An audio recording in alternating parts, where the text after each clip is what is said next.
તપોધન બ્રાહ્મણ સમાજ નિમિત્તે અહીંયા મારા શિવ પુરાણની કથા રાખી છે. ગિરિબાપુ આ કથાના મને સરસ રસપાન કરાવે છે આ કથાનું સરસ.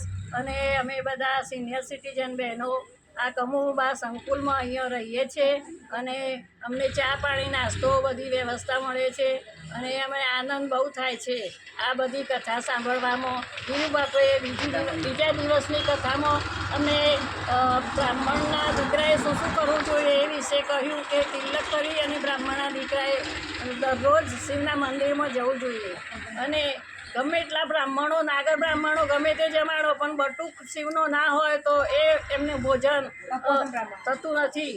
એટલે બટુકનો તો પહેલાં જ જમાડવો જોઈએ. એક તપોધન બ્રાહ્મણ જમો એટલે બધું જમી લીધું હોય એવું જ ગણાય છે.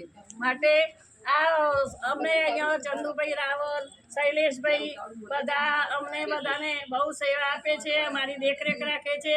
અને ડૉક્ટર ભાઈ શું નામ એમનું એ ભાઈ અમને અમારા સમાજના ડૉક્ટર ઊંધેના છે એ ભાઈ પણ કુણાલભાઈ ડૉક્ટર અમારા છે એ અમારા સાથે છે અને એ અમને બધાને સાંજે દવાઓનું પણ વિતરણ કરે છે. કોઈ પગ દુખ્યા હાથ દુખ્યો હોય કોઈને કોઈ પણ તકલીફ હોય એના માટે અમને રૂમે આવી અને સાંજે દવાઓ આપે છે.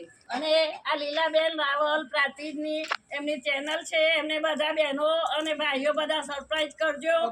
હર હર મહાદેવ, કૃષ્ણ કનૈયા કી જય. ચાલુ કરો. મને આનંદ આનંદ થાય, મને લાગી તારી ધૂન, મને લાગી તારી ધૂન.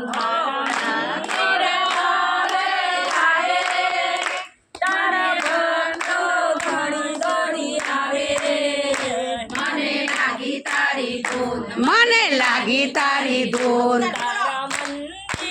ઉપર ધજા તારા દર્શન કરવાની મજા, મને લાગી તારી ધૂન, મને લાગી તારી ધૂન. તારા મંદિરમાં અખંડ દીવો, તારા ભક્તો ઘણું જીવો, મને લાગી તારી ધૂન, મને લાગી તારી ધૂન. ઘોડા ઘોડવારે જાય, મને આનંદ આનંદ થાય, મને લાગી તારી ધૂન, મને લાગી તારી ધૂન. તારા પેલા પગારતીએ પથ્થર, તને ચડાવું સોનાનું સત્તર. મને લાગી તારી ધૂન, મને લાગી તારી ધૂન. તારા મંદિર પાસે ફૂલવાડી, તને હાર